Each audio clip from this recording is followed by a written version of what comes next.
This is BLISS OASIS. Change your thinking, change your life. River with a bicycle and a jerrycan. You meet women with a mutungi on their head in 2021. Like, wow. Seriously. Wow. Exactly. Yeah. So, and the worst part, Patrick, is there's 13 permanent rivers. So permanent rivers. It doesn't make sense to me. Yes, it doesn't make sense to me that someone who's going to fetch water in a river that is less than 1 kilometer away from their home, and that river is permanent. And we're in 2021. Like, seriously, it's yeah. So the place may be dry, may be hot because of the geographical location, but the political class and the policymakers are failing the electorate here. So yeah, that's the other part, yes. So because there should be more resources being driven towards irrigation here. It would totally transform them. Welcome to BLISS OASIS Africa, where we bring you untold stories of everyday people. I'm your host, Patrick Ngogi. Sometime last year, on our audio podcast, we hosted one Winfred Nyokabi, who hails from the armpits of Laikipia, as she says. Winfred was then in Hungary for further education, studying on a government scholarship. Witty Winfred is now back in Kenya, working as a teacher in Tharaka County. We host her today, and she shares her experiences in Tharaka and her future plans, and a tip on how to get yourself a government scholarship. She also explains how it feels undergoing a COVID test several times. Stay tuned and listen to the interview after getting today's message. And today's message is guarding your vibration. The universe is one huge vibration, and your vibration is your most prized possession. Everything in your experience is a response to your vibrations. Your vibration, which includes thoughts, beliefs, attitudes, and feelings, is how you attract people and circumstances into your life. You are in high vibration when you focus on the things or situations that you love or the things that you want. But you go into low vibrations when you dwell in the opposite, and that is the things or situations that you do not want. Decide consciously not to entertain negative memories or thoughts, and instead replace them with positive, joyful, and empowering thoughts. So, how do you guide your vibrations? Be conscious and create deliberately rather than by default. Manage your vibration with conscious awareness.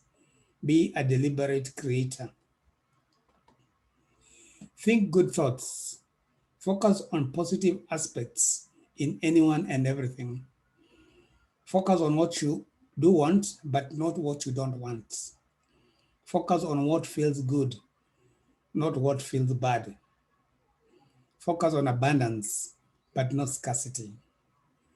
Notice how you feel and change your thoughts, change your life. And now let's go to the interview with Witty Winfred. Thank you. So Winfred Nyokabi, welcome back. Yes, Patrick. Welcome back to BLISS OASIS. The last time we spoke, you were in Hungary and you told us very exciting stories. Now, and we promised that time, we promised you that we will have you again on the show. Those days we were doing it only on audio, and our excited listeners, only those who knew you knew how you look like. And now those who listen to you can see how you look like. And those who never listen to you will see how you sound like and also look like. So karibu sana to BLISS OASIS. And how has it been since you, and when did you come back from Hungary, by the way? I came back mid-October. Yeah, just before just before the end of the year. Yeah, just before the end of last year. Yeah. You still owe me ugali managu, by the way. You know, you can the reason you were telling me to come back here was so that you could give me ugali managu, which is not given me. So yeah, still I remember. Yeah, I think I will put ugali managu in a Nissan to wherever you are. Nissan Matatu. Finally, now you don't have an excuse anymore. You put ugali managu in a Nissan. I understand you are now in Tharaka. But before you tell us about Tharaka, because we were speaking earlier on, and I was telling you Tharaka is in Meru, but you told me it's not in Meru. Many of us think it is in Meru. But before you go there, tell us about your trip back. It is during COVID. When you are going to Hungary, it was not COVID time. I think you went there 3 years ago.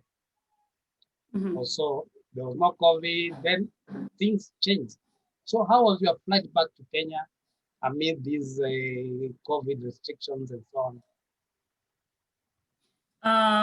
Well, by the time I was coming back, the restrictions had sort of lifted a little bit. So it was much easier, not entirely. So there's a lot of paperwork. We had to get clearance by the Ministry of Health here, Ministry of Health in Hungary. The COVID test is just, okay. Anyone who's had a COVID test done, we have won this battle. Anyone who has not done a COVID test yet, prepare. That thing is the worst thing that would ever happen to mankind. Anyway, so you have to get that done. Yes. I came in through Egypt. So in Cairo, we still had to get clearance by the Cairo police and their airport people. So in Kenya, they were using this QR code to get you through the airport.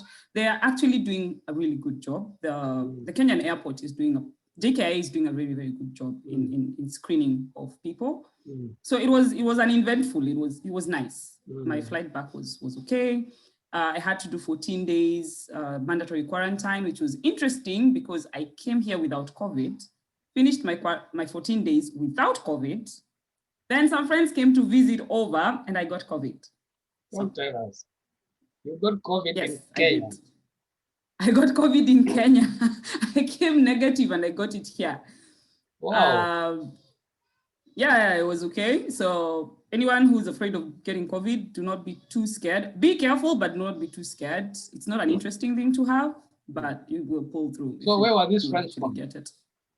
The friend who visited you? From Nanyuki.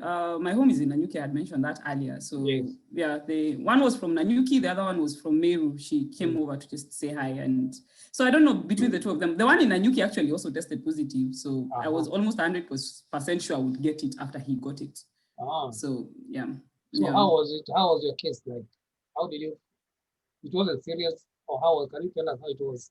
Not very. How did you feel? Did you feel ill? Then you went for a test. Then you tested positive, or what happened? My friend tested positive. He was really bad. He had fevers. He couldn't breathe. So I kind of knew I would be a contact person. So I kind of expected that I would get it as well. Yeah. And 4 days later, I couldn't smell anything. I couldn't taste anything. I didn't have a lot of breathing difficulties, but I never had a fever, personally. For me, I never had a fever, but I just could not breathe. No, I mean, I could not taste, I could not smell for the first 6 days. And the last 3 days was when I actually developed a little breathing difficulties. So I completely isolated. The most difficult part about COVID is the isolation part, because I had not been in the country for a whole year plus, and my son was home. Yeah. And now I'm locked up in a room somewhere where he knows I'm there. He wants to come and hug me. He cannot. And yeah, that's actually the most difficult part about COVID, the isolation part. It's not even the symptoms. I mean, it's just like a normal cold. But I live with my parents and they're old. My mom has hypertension. My dad has OCPD. So you really don't want to be near those people at all. Okay. I couldn't even hug my cat. Wow. So your dog too. I didn't have a dog at that time, but I had 2 cats. I couldn't hug either. Yeah. That's the most difficult part for COVID, actually. It's the mental exhaustion that comes with the isolation. That is the challenge. So you were in quarantine. It was fine. So you were in quarantine for 14 days first. Yes. Self-isolation, but it's self-isolation, not in a COVID center, not in an isolation center, rather. just at home. So, well, my dad knew I was coming over, so they already had a place where I could isolate. Okay. So I isolated for those 14 days. I had already done like 2 tests before. As I had earlier mentioned in the earlier interview, I was a teacher still in Hungary. So we had to keep getting these tests done. Okay. And I knew my status the whole time. But then, well, you're just never too careful when it comes to some of these things. Sure. And yeah, so I got out of isolation and went back into isolation.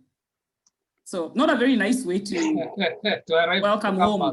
It was quite a welcome. To be welcomed home. And we've been chatting since you're in Hungary. When you came back together, we've been chatting, and you never told me this.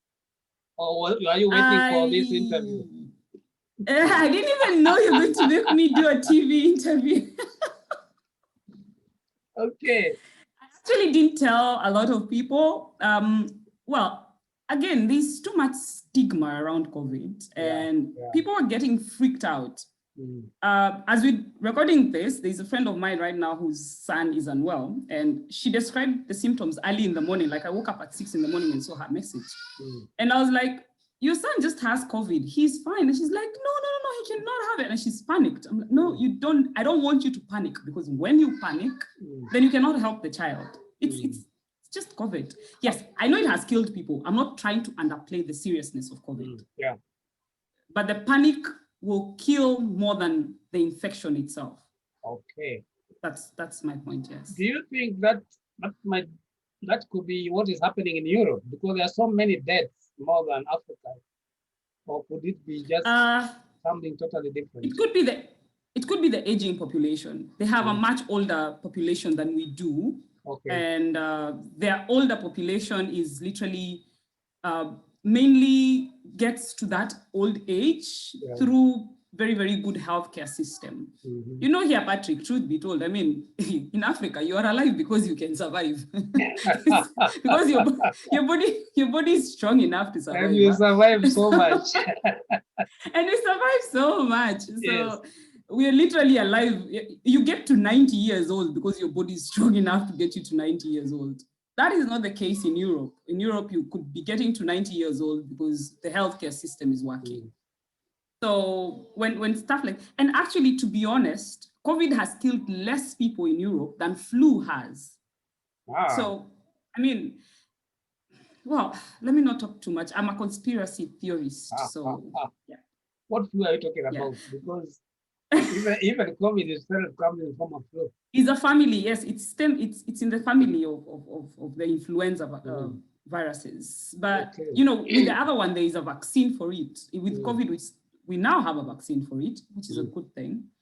But still, when you look at the number of people who pass away from flu, which has a vaccine, versus the number of people who passed from COVID, which does not have a vaccine, then, I mean, numbers don't lie. Numbers don't lie. Yeah, so people should stop panicking too much about COVID. Be careful, yes, because we still don't have a vaccine for it. And you don't know what underlying conditions you have. Because with any respiratory targeting virus, the minute you have, you know, other underlying issues, then, yeah, you are a high risk person. Okay. So you could be walking around and you have hypertension and you don't even know, you know.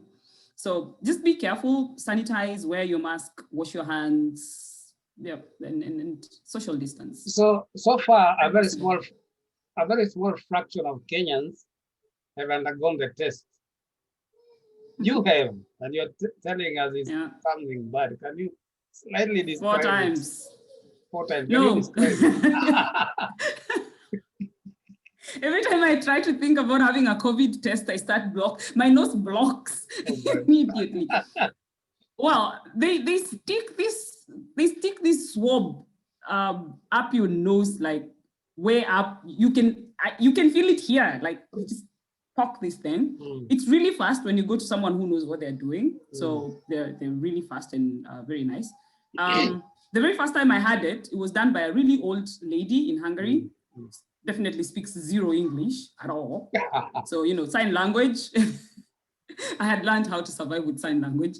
So sign language, and she shows me, and she was so gentle and she was so nice. She tried to comfort me. And well, within 5 seconds, it was done. You know, I was waiting for that excruciating pain and it was done. That was the first time. The second time, that man, I think he just had vendetta against me or something. Okay, I don't want to remember him. My brain has kind of blocked. Maybe he's a failed candidate of the future husband.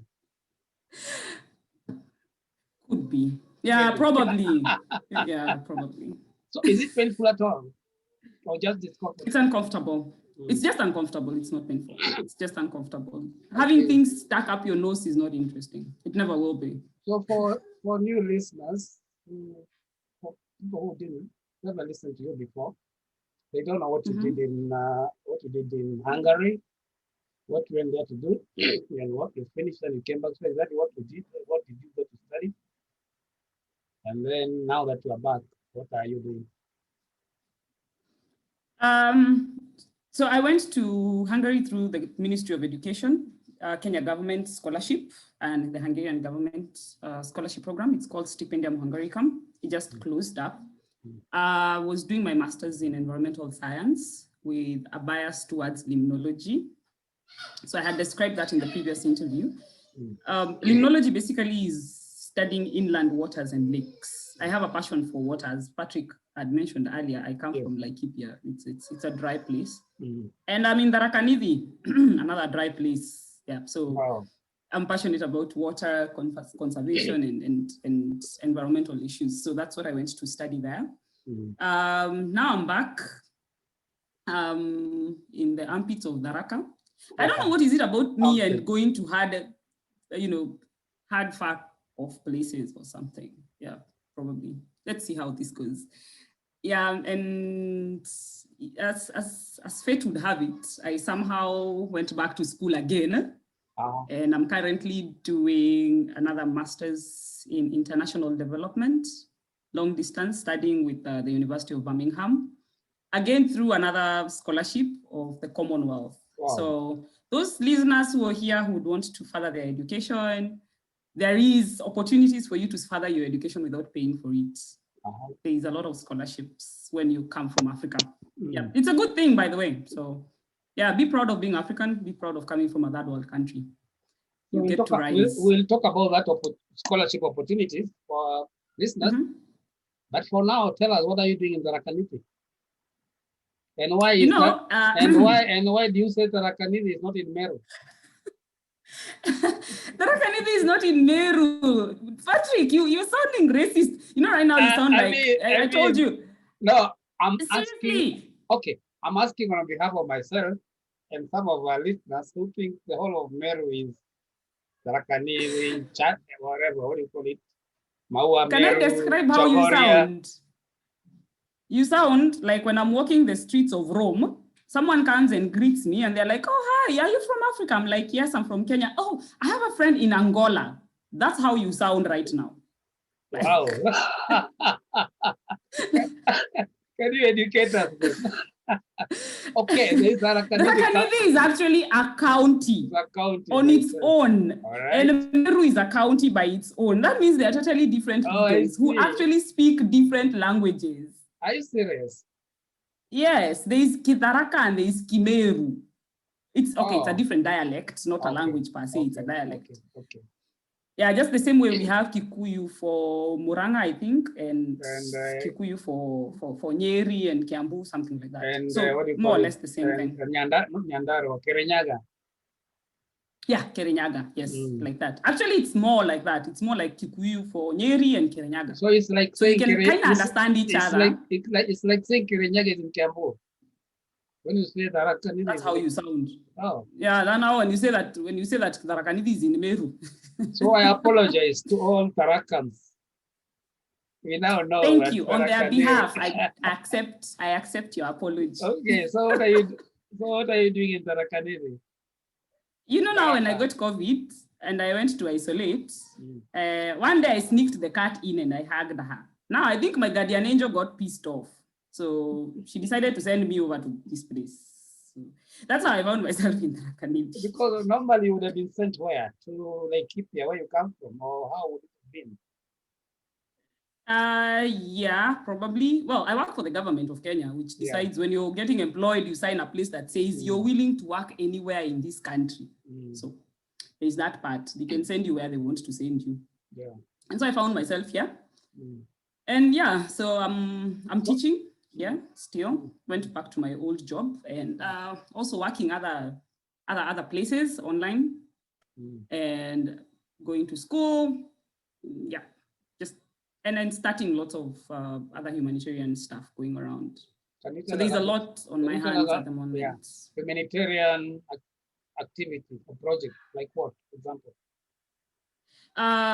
Before I left the country, I was already working with some donors from Olpejeta Conservancy or with Olpejeta Conservancy. And I am passionate about education. I think you already know that. And uplifting the less privileged in the society. Something that is very interesting because I came here through links with some of the friends I met out in Hungary.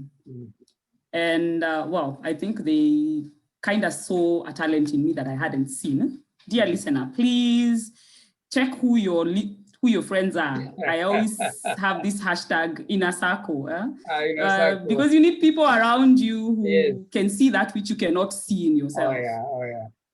True. Yeah. So one of them, he was like, no, I'm grabbing this one. I'm keeping her for my people. That's how I found myself here. And so we have an NGO which we're going to be launching soon for me and Mia and I. And a classmate of mine from the masters, Kenyanese. See, peer pressure. I came here and all my English is gone. But then you came here. But you came here after being in Hungary for like 3 years, where you're not. My English was very nice in Hungary, which is not even an English-speaking country. I come back to this country and my English is gone. Patrick, I am telling you, I wake up in the morning. It's 6:30. Do you know what the temperature is? 25 degrees. In which universe? 6:30. Morning temperature 25.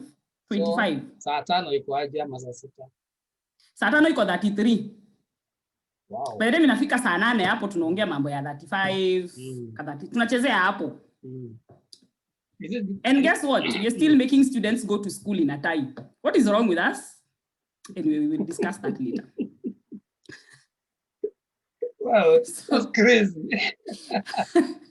I remember I remember high school in Mombasa. We used to wear ties in high school, but then again, it got to the white shirt and then you are okay because it wasn't that problem. And our school was near the ocean, so there was a lot of breeze. Were you in Aldina Visram? That was my school. Oh, really? I love that school. We used to sleep there when we went for, I was a cop in high school. So we used to sleep in that school when we went for trips there. We used to do annual trips to Mombasa and we would sleep at Aldina Visram. Yeah. I loved the boys there. The discipline there was top notch. Like, oh my God, that school is amazing. Then, I don't know how it is right now, but that's long after, I loved how they that was long after I left. Otherwise, I would have seen you there happening at Police and Yaji.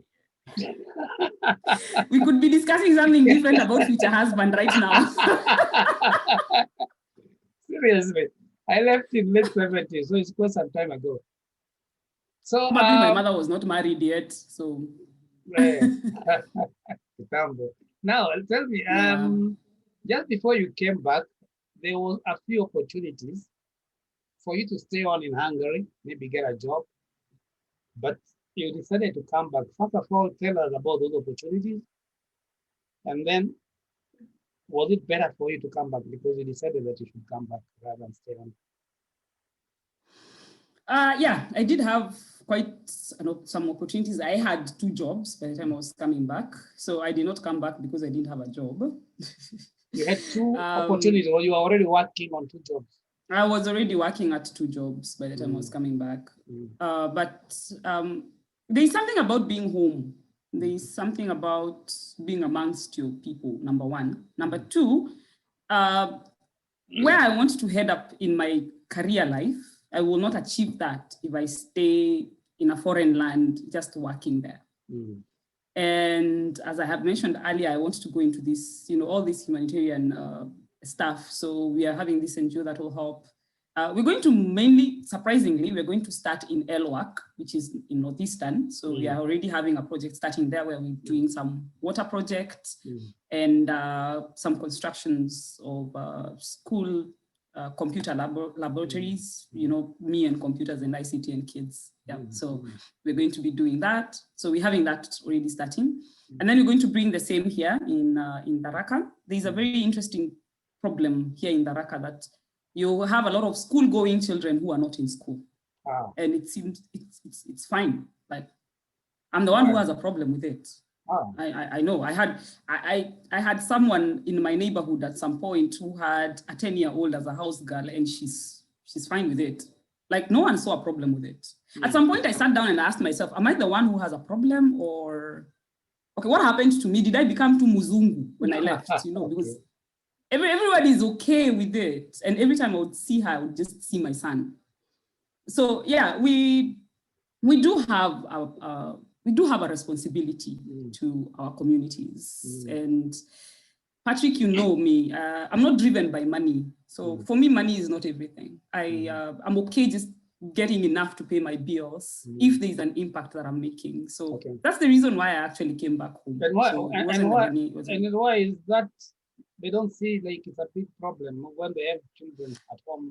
I don't get it. I actually don't get it. And I mean, I'm talking about professionals. I'm not talking about a village, woman who's not going to school, who's illiterate, that is doing this. I'm talking about a professional like me who has a 10-year-old in their house working as a house girl. And never gone to school. And they're fine with it. And even when you talk to someone else, they're like, yeah, but see, it's cheap labor, it's fine. I mean, we are helping them. Have you seen how poor their family is?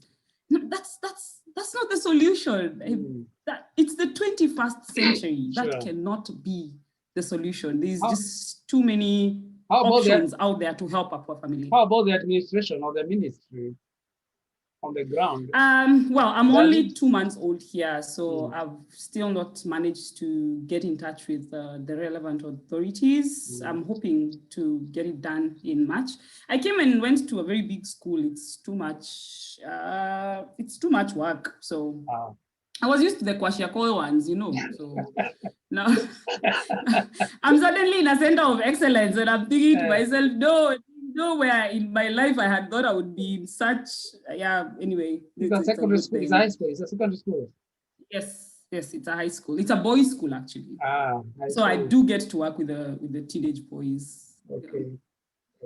And peer pressure. I've even done my hair. You can see the things that this country is doing to me. Well, so it was not difficult for you to decide to come back because you felt, apart from something about home, you felt like you needed to contribute something to your country.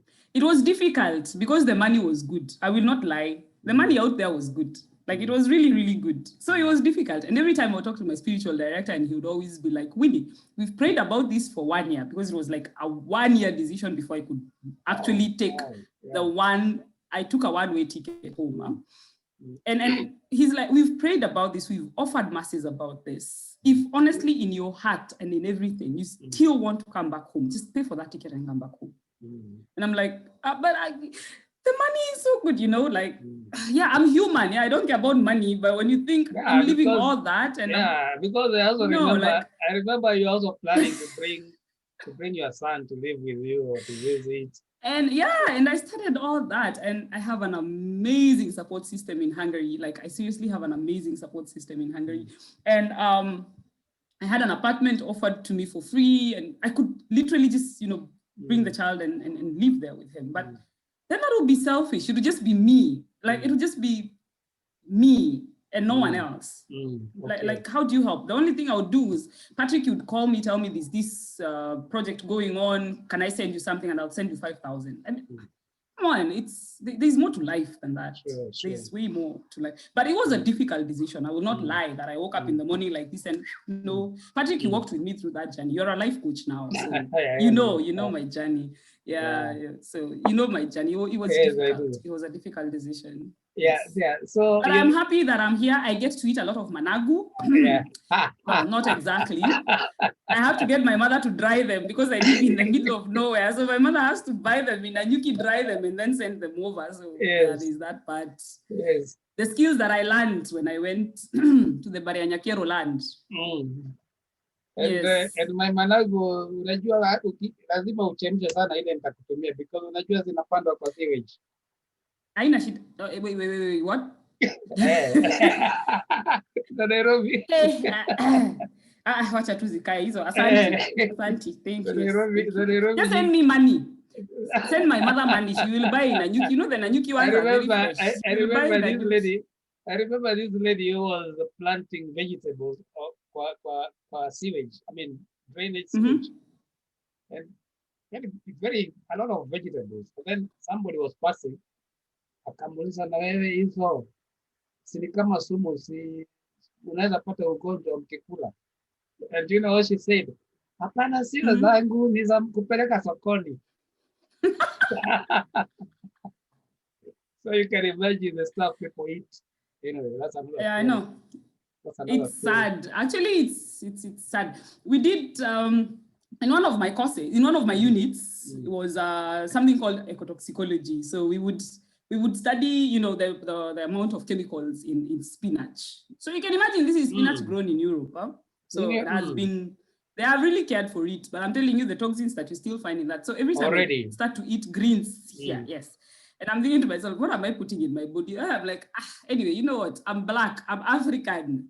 This is why we are not getting COVID.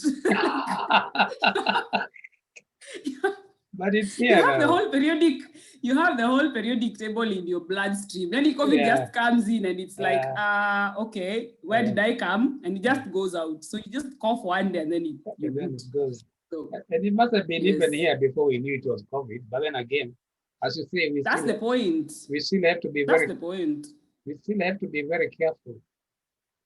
Yeah, especially with our older generation, we need to be careful. Our healthcare system. Yeah. Crap. So please that part. So your studies, what took you to Hungary? When you studied there for whatever length of period you did, how has it helped, or how is it helping in your work, in your profession? Because you are a school teacher, but you want to study about are you calling me inland lakes and waters? Criminology. So how does it connect? Yeah, it doesn't. It doesn't at all. So you're just going there to read, to be wise. I was going there to try and meet future husband who decided to be elusive. You'll tell us about it. Yes. But directly to my profession right now, my master's does not relate in any way because, okay, somehow it would, but directly it doesn't because I teach high school chemistry and biology. So limnology is not exactly that, but we don't go to school because most of the times we're just coming to come and continue with your job the way it was. We go to school to open our minds and, you know, broaden our perspectives and everything. So the aim for studying that is so that I can go into research later on and understand how, you know, our water systems and how we can, you know, basically help our place. I'm looking at Tharaka and with the temperatures here, the soil here, the land we have, if only we could have water. I mean, the issue of food insecurity is gone. And that is the reason why we went back to school. So my second master's is international development, conflict, security, and peace. That's what you're doing now? That's what I'm doing now. And when I combine these two, then it's much easier to understand why the Maasai are always fighting in Samburu with the Samburus in Laikipia because of the water issues. So in as much as we're looking at the quality of water, we also want to manage the little water that we have and find a way to actually conserve the little lakes that we have. So that's why I went back to school for that. So it will help. How does it help? How does it relate to my boys in class? Well, one, I did actually study more chemistry than the one I had studied in bachelor's and more biology. So somehow my content is a bit better. But at the same time, you're able to open up the minds of the people you're mentoring. That you don't only have to think about where you are. we are in Tharaka right now. What are we seeing outside there? Temperature is 35. My kids half the time are sleeping in my afternoon classes because it's too hot. Now I'm a tie na sweater. I don't understand young people sometimes. But anyway, how do you ensure that this child can see life outside this place, life outside the difficulty that they're facing right now? And that is how now my MSc is helping the child that I'm working with in class at any one particular time. Yes. Okay, you mentioned about the child, the boy wearing tie. Is that a school uniform? That's school uniform. It's not them deciding to. No. No. Don't worry, I'm crying. I know. I look at them every day and I'm like, why are we doing this to them? But then you have to be nice and enforce the law. But in your head, you just know that, yeah, you wish you were the head teacher. Yeah, exactly. I would abolish all ties in all hot areas and all sweaters. Yes. That's very interesting. Tell us about you say it's hot. Tell us about the geography. Is it an arid area? It's arid as in this? Yes, it's seriously arid. Is it because of, where I am? Sorry? Where I am, it's seriously arid. Are there no tree planting activities or ways of trying to afforest the place? Yes, mainly it's, what can I say? It's a water issue. And it's not exactly a water issue, because the sad part is that this place has 13 permanent rivers. So water should not be a problem. Again, management of our natural resources. How do we manage our natural resources? So the place is hot because geographically, where it's placed on the equator line, it's a hot area. But that doesn't mean it's supposed to be this hard. If only our political class and the policymakers would actually ensure that the residents have water. This is a place where actually 10 kilometers from where I am, people still go to the river with a bicycle and a jerrycan. You meet women with a mutungi on their head. In 2021, like seriously, exactly, yeah. So, and the worst part, Patrick, is there's 13 permanent rivers. So permanent river. It doesn't make sense to me. Yes, it doesn't make sense to me that someone who's going to fetch water in a river that is less than 1 kilometer away from their home, and that river is permanent. And we're in 2021, like seriously, it's yeah. So the place may be dry, may be hot because of the geographical location, but the political class and the policymakers are failing the electorate here. So yeah, that's the other part, yes. So because there should be more resources being driven towards irrigation here. It would totally transform the area. Yes, it would totally transform the area. You can say the political situation is dry. Of ideas. Yeah. No, it's not dry of ideas. It has never had any. You know, if it's dry, it means that at least they are. We are busy. We are seriously. What? It's the truth, Patrick. It's time we called it as it is. You know, I was in. I do have this other thing that I do where I work for a UK company that organizes conferences, and there was the UNESCO 2021 Heritage Conference, and there was one of the panels was decolonizing the mind. That was about 2 weeks ago.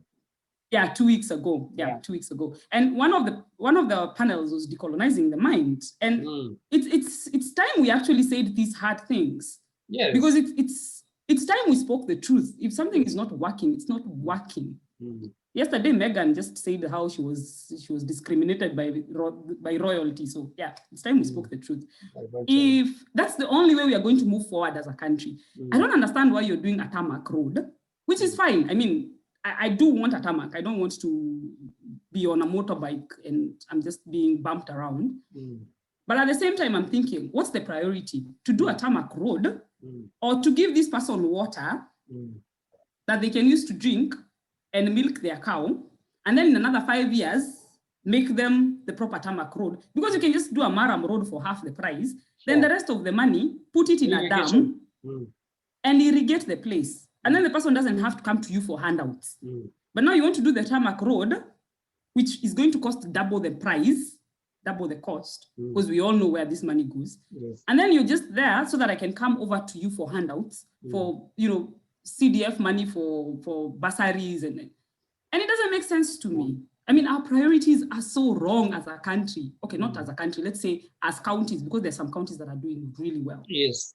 There's some counties that their priorities are, but anyway, a lot needs to be done as far as civic education is concerned, which is the other thing that we will be doing in the NGO that we are launching soon. What's the name of the NGO? We want to go into that. We will launch soon. You will have all the details. We'll know the name then. Yes, you will know everything about it. Okay. Keep this space. Just watch this space. All right. Keep it locked. We'll keep it locked. And I think yes, your activities will also be highlighted in the Slopes Radio, which is coming soon, and, yes, and for which you are playing some part. But Patrick, I see you that you just throw me in the deep end. You know, this is the first TV thing that I am appearing on. TV thing. Wow, that's nice. This Oasis TV. You just take me. This is Oasis TV, yes, by the way, an idea right there. Right there. Now tell us, you mentioned about interested Kenyans. You told who may want to know about scholarships. So there are so many. Oh yeah. There's a lot of opportunities for people who like to do higher education. There are scholarships. Can you mention about that? Yeah, every year the Ministry of Education will advertise scholarships from all the countries that they have bilateral agreements with. They are online. So if you need a scholarship, go to the Ministry of Education website, on your Google, on your phone, on anywhere, and type in Ministry of Education scholarships. You will find all of them listed there and all the qualifications they have. So you can either have a full scholarship like the one I had, or you can have partial scholarships like the ones in Poland, where they only pay your school fees, all of it, but you have to find your own living expenses. Like that, you can have the Commonwealth, which is so full that they even pay your air ticket and give you relocation allowances. Or the MEXT that's coming up, I think next month or end of this month. MEXT is Japanese, where they also pay for everything. So there's a lot of those ones going on. So if someone is interested in furthering their studies, they just look out for something. If you're going for postgraduate, so that is a master's or a PhD, you will require to have a proposal, know your field of study, have a statement of purpose, have your personal statement, a study plan. You have to write. Getting a scholarship is a full-time job. Literally, you sit down. I'm serious. Yes. Do you know I started applying for this scholarship in 2017 and I got it in 2018? So it's not something that you wake up in the morning like this and you get it. You will have so many rejections. Like before I came back into the country, I was like, I'm going to do my PhD out there. That was before I got this other second master's. And Patrick, if I show you my inbox, my email inbox, I applied for about 55 universities. 55. Only 10 replied, and they were all rejections. That means 45 didn't even bother to reply. I still don't have an offer for a PhD as I'm speaking to you. And I'm someone who has already gotten 2 scholarships. So you can imagine someone who's never even tried this. So there's a lot of rejection that comes with it. That's just a disclaimer, because a lot of people think that, you know, you see a scholarship, you apply and you get it. Sometimes, yes, but most of the time it's hard work. You have to work at it. You have to keep on applying. Yes, and in many you don't ever give up. You don't give up, you just, it comes back. But Patrick, you remember when there was this one in Luxembourg that I really wanted. It came back and I called you crying because I really wanted that one, yeah? And I was so sure I was going to get it. My supervisor had written me such an amazing letter. But that's the point. The more prestigious it is, the more competitive it's going to be. So, and I think I wrote this in my Facebook page the other day. There's always someone who's better than you. Always, in everything. Always. Yeah, there's always someone better than you in something. So yeah, so applying for a scholarship also humbles you because you realize I'm not as good as I think I am. There's someone else who's better than me. You are very, very good, but you know, there's always someone who's better than you. And when it's not your time, there's always someone better. And the moment you when your time comes, then you will be the best and you will get it. Of course. So don't give up, just keep doing it, keep working at it, keep sharpening your skills, write, and read a lot, because that's the only way you're going to manage to actually write a proper proposal. Okay. So apparently, some people have already nicknamed you. Some people have given you a name. Some people have nicknamed you a title. Some people. Some of your friends. I have way too many titles. Which one are we talking about right now? about your future plans, because I think you mentioned that some people are saying you're an ambassador. They're calling you an ambassador. You are calling me ambassador. They're calling me Balozi, and they're calling me diplomat. I have no idea. Honestly. That one is Kiswahili, the other is English. It means the same thing. Yes. Well, is it because you represented Laikipia in Hungary, so you became Balozi, or there's some other reason? It could be. I hope. From their lips to God's ears, you know, let's see how it goes. You wouldn't mind eventually being an ambassador. Hey, dude, who would ever mind getting a red passport? Who would ever mind getting a red passport? Hey. Okay.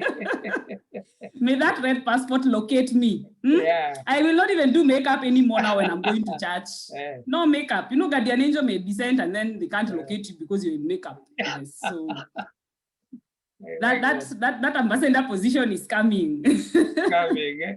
It is coming. I just need to learn how to tell you to go to hell and you look forward to the trip. You know, nowadays they just say go to hell and you're sure that you're going to burn. So I need to learn how to make it sound like it's such a nice place. That you actually want to go there. Yeah, you want to run there. Exactly. I understand that is the one qualification of a diplomat that I don't have. So I need skills on how to do that. Yes. So I was talking to you about that decolonization event, and there was this guy. He's called Richard Kishtabish. He's the president of a first country in Canada. I can't remember the name. Had some very hard name. And he really challenged the panel, and I was very, very privileged to be the one supporting that panel, and I got to talk to him and talk with him. And yeah, Patrick, it's time we stood up for what we believe in. If it's not working, it's not working. And I think I have quite a number of people behind me who speak their mind. One of them is Dr. Mordecai Ogada, a conservationist in Laikipia. Yes. And I can't wait to have him. He's one of my mentors, and I can't wait to have him on a paper together. Because it's time we called it out. It's time we said that this is not working for us. It doesn't matter who's bringing in the money. We know what we are. We know what we can offer. And that will only come when we have these hard conversations. Yeah. I'm not going to let you, no matter how good the situation would be for you. So we need to start challenging that which is not working. We can't complain at least complain ukuchini throughout, and then we're not doing anything about it. So we have to do something about it, not just complain. We have to do something about it, yes. And it's in all spheres of life. So it's not just the political, it's not just conservation as Mordecai is doing, it's not just about heritage as Richard Kishtabish is doing. It's in all spheres of life. If it's not working, it's not working. There's no point of forcing something that is not working. Yeah. Sure. Yes. Sure. So you cannot solve a problem. There's a phrase they say you can't solve a problem by the same method you use to cause it. There's something they say about that. Yeah. Yes. Exactly. Yeah. So on a lighter note, we have always talked about this elusive man, and apparently when you went to Europe, it's like you're also hoping you'll be found. What's happening so far? You know me, I went to Europe and I lost my sense of direction. I couldn't read maps, I couldn't do anything. So most likely he sent me his GPS location and I got lost. So I came back home and I brought back my talent of being lost. You know, the other day, The other day I'm trying to come back here to Tharaka, and because now I'm sophisticated, you know, I have been in a metal tube. Hey, I know, right? And I'm trying to use Google Maps in the armpit of the Tharaka. Yes. Does Google Maps even know this place exists? Hey, Patrick, I was lost for 5 hours. Where? In some roads, on some roads that do not exist. You are looking for what? Hey, I was looking to get my way to Marimanti, coming from Meru. Mimi, it took me round. It took me round and round. I was like, you know what? This is the time I swallow my pride, get someone, and just ask them for directions. So I went, and you know, nowadays, because there is this habit. You ask someone for direction, and anakwambia nasikopi za macho. Yani tumefika hapo. Za macho ni nini sasa? So you have to pay someone because they showed you directions. Oh God. So most likely, yes, anakuonyesha na macho. Actually, by the way, let's set the record straight. Me, when I was going to Hungary, I was not going to find a future husband. Me, I was going to study. And then, halfway through the course, I was like, see, if I speak Hungarian, probably I might meet a Hungarian here. And then drag him and drag him to Kenya. My efforts at learning Hungarian ended on my second lesson. I quit. Hey, that language. Oh, it's so hard. Yes, I can do nanotechnology, but Hungarian, that one we'll talk about it later. No, Marimanti, are you looking for your school or are you still looking for the guy? Pass. Anyway, this is what I can tell you. Perhaps that future husband is already there, but he's hidden in a tie, in a hot place, in a tie, and so you can't find him. So, hey, make me ambassador. Everybody who wears a tie in a place where temperature is 30 will be arrested. No. So, this cannot continue. Do you have any message, any final message, any final word to our listeners, to our viewers? Neza tuma salamu kwanza. Neza tumeko salamu kwanza. I would want to find.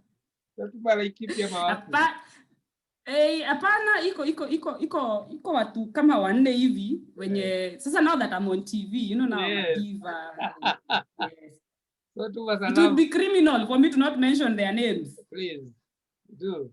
Oh, really? I can? Yeah, why not?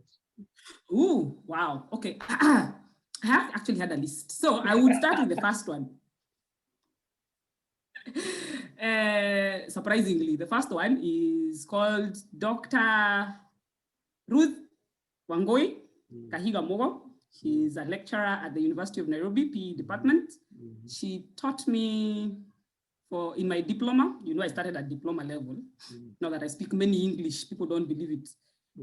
She taught me PE there and has been my mentor and a friend and a source of inspiration every single day. That's the first phone call I will make if ever I am in a situation. All right. And the second one is Margaret Lesuda. She's a director at the Ministry of Education. She's from Laikipia. She's the reason why I got the courage and the confidence to take up this scholarship. Wow. She gave us her story on the 2nd of December, 2017. You know me, I don't remember dates, but this is the one date I remember. I forget my birthday, but that one, I don't forget it. So thank you so much, Mama. I'm looking forward to that coffee we are supposed to have. Yes, we're supposed to have a coffee. And there is another one called Marianne. Hey, Marianne we met in primary school. You know me, I went to a very fancy primary military school. That is where I met her. She used to dance. That girl can dance. And even now, hey, that woman, she's this pregnant 2 years ago. And she's in a dance competition. So the school was in Nanyuki. Yes. Nanyuki what? Nanyuki primary. No. I went to Laikipia Air Base. Oh, I see. I went to Laikipia Air Base primary school. Yes. All right. So si tulikuanga dynasty kitambo. Siku hizi mimi sijui kulienda aje. But yes, kitambo tulikuanga dynasty. And the final so one? this is Marianne. And no, I said yes. And then there is Connie Mungai, Colnius Mungai. Yes, that one. Yake sisemi mengi, but she knows. She knows where we have come from. So To everybody who's watching this and listening to this, guard your inner circle jealously. Those are the people who will make you or break you. Judas was part of the inner circle, and so was John. So if you're having a John and a Judas, if you find a Judas, kick him out so quickly. Be left with your John and Peter. And yeah, you know, I love Jesus. So both Jesus man and Jesus God. So yes, probably future husband is not coming because I'm too in love with Jesus the man. So, but we will have that discussion. Wow. Thank you. Thank you so much. He has very big feet to fit into. Thank you so much. Thank you so much, Winfred. It's always a pleasure speaking to you because our ribs, at least mine, can't stop cracking whenever we have a chat online, on phone, or now here. So thank you very much, and we wish you all the best with your undertaking. Oh, I have forgotten something. But sorry, I know you're trying to finish this interview. Hey, but you know what happened? Yes. You have finished? No, I've not finished. I'm trying. Oh, okay. But you can tell us what you understand. Those bad habits that you collect when you go to places. Me, I collected a bad habit. Where? Me, in Kenya. Where? Uko ngambo. Uko kwa kayan pepa mingi. Guess what, Patrick, I have in my house? Me, I have a dog in my house that sleeps in my bedroom. You didn't have a dog when you left? I had a dog that used to sleep outside. But now? Now I have a dog that sleeps inside the house.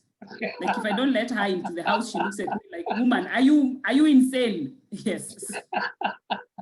So, now you can finish your interview. So you have a dog and a cat? I have a dog and a cat. They don't fight?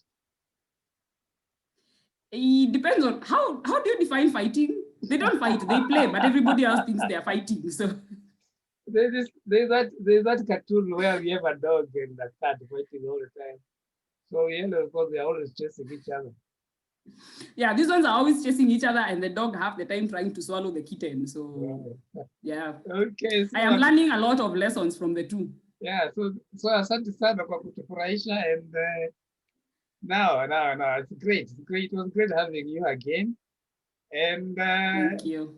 We will be watching you. We'll be watching you closely to see where you go and maybe track you again later. We don't know, but we wish you all the best for your taking. Kwa shule, Elwa, wherever you have all this program, and we know you are going to succeed. Asante sana. It's always a pleasure having me here. Yeah, getting to talk with you.